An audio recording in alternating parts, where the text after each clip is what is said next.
ఈనాడు, ETV గ్రూప్‌లో నేను sub ఎడిటర్‌గా, రిపోర్టర్‌గా join అయ్యా. అంటే మీరు మాస్ కమ్యూనికేషన్స్ చేశారా? అంటే ఈనాడు వాళ్ళకి జర్నలిజం స్కూల్ ఉంటుంది. ఈనాడు జర్నలిజం స్కూల్ అని దాంట్లో ట్రైనింగ్ ఇస్తారు వాళ్ళు.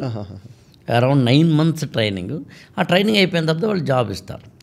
సో అందుకని నేను ఐఏఎస్ ప్రిపేర్ అవుతూ ఉండగానే లాస్ట్ అటెంప్ట్ ఉండగానే ఎవరైనా అంతేనంటే లాస్ట్ అటెంప్ట్ లేదా ఇంక అటెంప్ట్లు అయిపోతున్నాయి లేదా ఇంక చాలు మనకు అర్థమవుతుంది అనుకున్నప్పుడు ఏం చేస్తారంటే రెడీగా పక్కన పెట్టుకుంటారు ఏదో ఒకటి. ఎందుకంటే మరి ఏమో ఇది రాకపోతే అని. అలా నేను ఈటీవీలో జాయిన్ అవ్వడం జరిగింది. సో ఐఏఎస్ ఎలాగూ రాలేదు కాబట్టి నేను ఈటీవీలో జాయిన్ అయ్యా పెర్మనెంట్గా. పోనీ ఆ జర్నలిజం స్కూల్లోంచి బయటకు వచ్చి వాళ్ళే తీస్తారు, వాళ్ళే ట్రైనింగ్ ఇస్తారు, వాళ్ళే.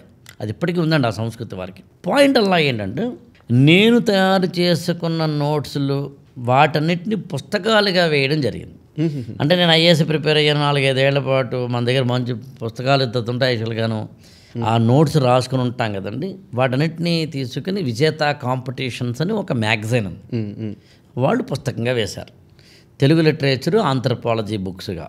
ఇంత లావు పుస్తకాలండి, 1000 పేజీల బుక్. ఈ పుస్తకాలు పబ్లిష్ అయిపోయినాయి. నేనేమో ఢిల్లీ వెళ్ళిపోయాను, ఈటీవీలో జాయిన్ అయిపోయాను. తర్వాత మద్రాసు ఈటీవీకి వెళ్ళాను.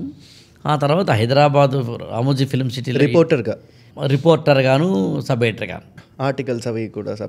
ఓకే. ఈ ప్రాసెస్లో హైదరాబాద్ వచ్చేసాను. పుస్తకాలు మనం పబ్లిష్ చేసేసాం, వాళ్ళు మనకు డబ్బులు ఇస్తారు. అక్కడ కీలకతం దుకాణం బంద్.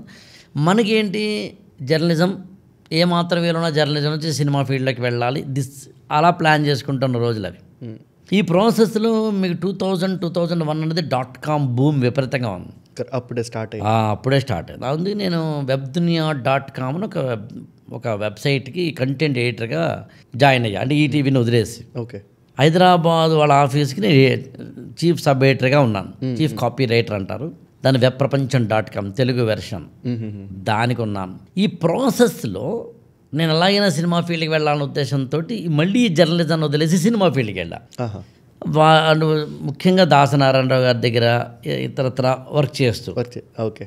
ఈ ప్రాసెస్లోనే నాకు తనికెళ్ళ భరణ్ గారు కానీ, సిరివెన్నెల సీతారామ శాస్త్రి గారు కానీ, ఇతర సినీ ప్రముఖులతో పరిచయాలు. బట్ వన్ థింగ్ ఇష్యూ, నేను ఎప్పుడు ఏమంటానంటే లైఫ్లో నీ కెరీర్ బిల్డింగ్ అనేది నీ చేతిలో ఎంత ఉందో అంత లేదంటాను నేను. అందుకని నువ్వు పని చేసుకుంటూ పో. అంటే ఎక్స్ప్లెయిన్ చేయగలరా? అది ఏం లేదు, చాలా సింపుల్ అండి.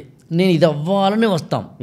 నేను ఐఏఎస్ అవ్వాలనో, లేదా గ్రూప్ 1 ఆఫీసర్ అవ్వాలనో, లేకపోతే కనుక సినిమా డైరెక్టర్ అవ్వాలనో, హీరో అవ్వాలనో, కెమెరామెన్ అవ్వాలనో, ఎడిటర్ అవ్వాలనో, రైటర్ అవ్వాలనో, చెఫ్ అవ్వాలనో, పైలట్ అవ్వాలనో ఏదో వస్తాం మనం. కానీ ఇలా వెళుతున్న క్రమంలో ఇదే కాకపోవచ్చు నువ్వు. ఇందని మీరు అడిగా, నేను గ్రూప్ 1 రాయలేదు, గ్రూప్ 2 రాయలేదు, నేను ఇంక బ్యాంక్ ఎగ్జామ్స్ రాయలేదు.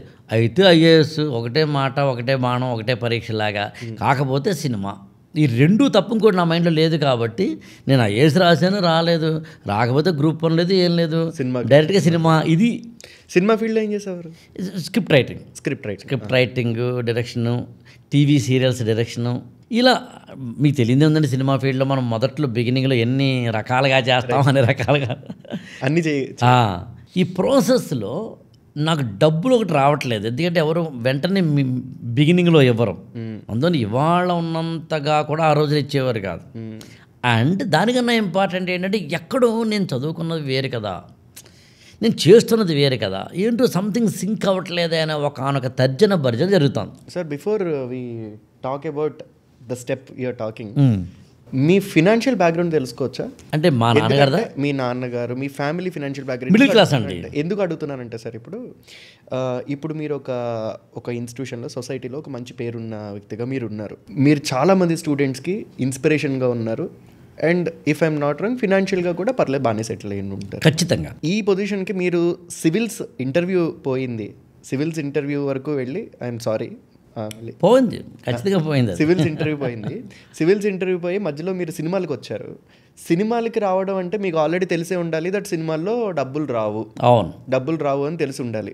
డబ్బులు రాకపోయినా నేను సర్వైవ్ అవ్వగలను అని చెప్పి ఒక చిన్న కాన్ఫిడెన్స్ ఎంతో కొంత వెనకాల ఉంటేనే ఆ కాన్ఫిడెన్స్ ఉంటుంది. ఆ కాన్ఫిడెన్స్ తోటి మీరు వచ్చి ఉంటారు. సో ఆ ఫినాన్షియల్ బ్యాక్గ్రౌండ్ తోటి మీరు ఇప్పుడున్న పొజిషన్కి ఏమైనా లింక్ ఉందా? సో ఈ పొజిషన్ ఎలా వచ్చింది? అంటే మీరు అడుగుతుంది ప్రస్తుత పొజిషన్ గురించా, అప్పటి పొజిషన్ గురించి? మా నాన్నగారి పొజిషన్ గురించి. అప్పటి పొజిషన్, మీ నాన్నగారు మిడిల్ క్లాస్ అండి. అదే మాది middle class. Lower middle class అనొచ్చు. ఆ ప్రాసెస్లో నాకు తెలిసినంత వరకు నేను డిగ్రీ అయిపోయిన తర్వాత మా ఊర్లో ముందు ట్యూషన్స్ చెప్పి, అంటే 1994 ఏప్రిల్లో ఎగ్జామినేషన్స్ రాసేసిన తర్వాత జూన్లో రిజల్ట్ వచ్చేంత వరకు, ఆ తర్వాత 1994 అక్టోబర్ 16వ తారీఖు హైదరాబాద్ కోచింగ్ నిమిత్తం వచ్చేంత వరకు, అంటే April, May, June, July, August, September, October, around ఒక 8 months or 7 months నేను మా ఊర్లో, ఇంకా చెప్పాలంటే మా ఊరి పేరు మురమళ్ళకి దగ్గరలో పోలవరం అని ఉంటుంది.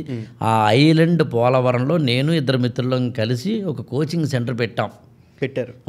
నేను ఫిజిక్స్, తర్వాత ఏమో ఇంగ్లీషు చెప్పేవాడిని, ఇంకొక 2 ఏమో మ్యాథ్స్ అలా చెప్పేవారు.